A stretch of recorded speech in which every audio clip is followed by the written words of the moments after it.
Hello അസ്സലാമു അലൈക്കും welcome back. എല്ലാവർക്കും നമ്മുടെ പുതിയൊരു വീഡിയോയിലേക്ക് സ്വാഗതം. ഇന്ന് ഞാൻ എത്തിയിട്ടുള്ളത് ഒരു ഇൻസ്റ്റൻറ്റ് ദോശയുടെ റെസിപ്പി ആയിട്ടാണ് കേട്ടോ. സാധാരണ നമ്മൾ ദോശയൊക്കെ ഉണ്ടാക്കുമ്പോൾ തലേ ദിവസം പച്ചരി കുതിർത്തിട്ടാണല്ലേ ദോശ ഉണ്ടാക്കാറുള്ളത്. പക്ഷേ ഈ ഒരു ദോശ തയ്യാറാക്കിയെടുക്കാൻ അതിൻ്റെ ഒന്നും ആവശ്യമില്ല. വെറും 5 മിനിറ്റ് കൊണ്ട് തന്നെ നമുക്ക് നല്ല ക്രിസ്പി ആയിട്ടുള്ള ദോശ തയ്യാറാക്കിയെടുക്കാം. എന്നാൽ നമുക്ക് നേരെ വീഡിയോയിലേക്ക് പോവാം. അതിനു മുൻപ് നമ്മുടെ ചാനൽ ആരെങ്കിലും ആദ്യമായിട്ട് കാണാനും നിങ്ങൾക്ക് എൻ്റെ ചാനൽ ഇഷ്ടമാവാന്നുണ്ടെങ്കിൽ ഇപ്പം തന്നെ ഒന്ന് ലൈക്ക് ചെയ്തേക്കാം. ലൈക്ക് ചെയ്യുമ്പോൾ സബ്സ്ക്രൈബ് ചെയ്ത് ആ ബെൽ ബട്ടണും കൂടെ ഒന്ന് പ്രസ് ചെയ്യണേ. അപ്പോൾ നമ്മൾ ഈ ഒരു ദോശ ഉണ്ടാക്കാൻ ആദ്യം തന്നെ ഒരു മിക്സിയുടെ ജാർ എടുക്കുക. അതിലോട്ട് 1 കപ്പ് അരിപ്പൊടി ചേർത്ത് കൊടുക്കുന്നുണ്ട്. അപ്പോൾ ഒരു 1/4 കപ്പ് ഗോതമ്പ് പൊടി ചേർക്കുന്നുണ്ട്.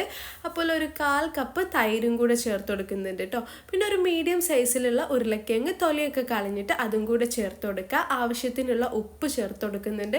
പിന്നെ ഒരു 1/4 ഗ്ലാസ് വെള്ളം കൂടെ ചേർത്തിട്ട് നല്ല ഫൈനായിട്ട് തന്നെ ഒന്ന് അടിച്ചെടുക്കുക. പിന്നെ നിങ്ങൾക്ക് വേണമെങ്കിൽ ഗോതമ്പ് പൊടിക്ക് പകരം കടലപ്പൊടി ചേർക്കുക, അല്ലെങ്കിൽ മൈദപ്പൊടി ഒക്കെ ചേർക്കാം കേട്ടോ. ഞാൻ കുറച്ച് ഹെൽത്തി ആയിക്കോട്ടെ എന്ന് കരുതിയിട്ടാണ് ഗോതമ്പ് പൊടി തന്നെ ചേർത്തത്. അപ്പോൾ നമ്മളിത് നന്നായി അടിച്ചെടുത്തിട്ടുണ്ട്. ഇനി ഇതിലോട്ട് ഒരു 1/4 ടീസ്പൂൺ ബേക്കിംഗ് സോഡയും കൂടെ ചേർത്ത് നല്ലോണം ഒന്ന് മിക്സ് ചെയ്ത് കൊടുക്കുക. ബാറ്റർ തിക്കായ കാരണം ഇതിലോട്ട് നമുക്ക് കുറച്ച് വെള്ളം കൂടെ ചേർത്ത് കൊടുക്കുക. അപ്പോൾ ഞാൻ നേരത്തെ അടിച്ചിട്ടുണ്ടായിരുന്ന ആ മിക്സിയുടെ ജാറിൽ കുറച്ച് വെള്ളമാക്കിയിട്ട് അതാണ് കേട്ടോ ചേർത്ത് കൊടുക്കുന്നത്. പിന്നെ നമ്മൾ വെള്ളം ചേർക്കുന്ന സമയത്ത് ആദ്യം തന്നെ കുറേ വെള്ളമൊന്നും വെച്ചിട്ട് ഇത് അടിച്ചെടുക്കരുത്. ഇതുപോലെ നമുക്ക് നോക്കിയിട്ട് വേണം കേട്ടോ ചേർക്കാൻ.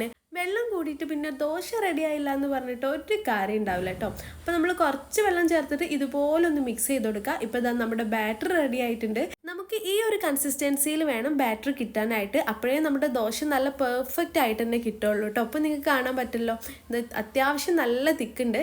ഇനി നമുക്ക് ദോശക്കല്ല് അടുപ്പിൽ വെക്കുക. ചൂടായണോ എന്ന് ടെസ്റ്റ് ചെയ്യാനായിട്ട് നിങ്ങൾ കുറച്ച് വെള്ളം ഒന്ന് സ്പ്രെഡ് ചെയ്ത് കൊടുക്കുക.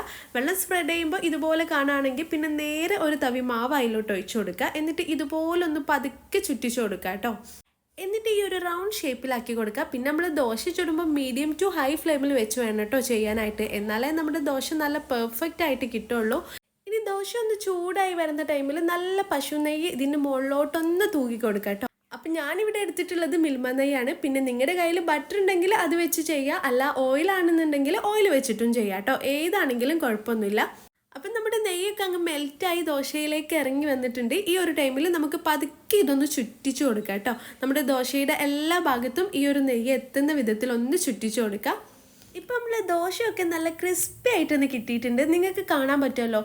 കാണുന്ന പോലെ തന്നെ കഴിക്കാനും നല്ല ടേസ്റ്റാണ് കേട്ടോ. നമ്മൾ റെസ്റ്റോറൻറ്റിലൊക്കെ പോയി കഴിഞ്ഞാൽ ഗീ റോസ്റ്റൊക്കെ കഴിക്കില്ലേ, അതിൻ്റെ സെയിം ടേസ്റ്റാണ്. ഇതിനൊപ്പം കഴിക്കാനായിട്ട് സാമ്പാറോ ചട്നിയോ ഉണ്ടെങ്കിൽ പിന്നെ പറയും വേണ്ട. അപ്പോൾ സിമ്പിളായിട്ടുള്ളൊരു ദോശ റെസിപ്പിയാണിത്. പിന്നെ ഈ ദോശ ഉണ്ടാക്കാൻ ഒരുപാട് ഇൻഗ്രീഡിയൻസിൻ്റെ ആവശ്യമൊന്നുമില്ല. വളരെ കുറഞ്ഞ ഇൻഗ്രീഡിയൻസ് വെച്ച് വെറും 5 മിനിറ്റിൽ തയ്യാറാക്കാൻ പറ്റിയിട്ടുള്ളൊരു ഇൻസ്റ്റൻറ്റ് ദോശ റെസിപ്പിയാണിത്. അപ്പം നിങ്ങളെല്ലാവരും മസ്റ്റായിട്ട് ഇതൊന്ന് ട്രൈ ചെയ്ത് നോക്കുക. എന്നിട്ട് എനിക്ക് ഫീഡ്ബാക്ക് അറിയിക്കാം. ഇൻഷാല്ലാ പുതിയ നല്ലൊരു വീഡിയോ ആയിട്ട് അല്ലെങ്കിൽ നല്ലൊരു വ്ലോഗായിട്ട് നമുക്ക് വീണ്ടും കാണാം. Take care, by.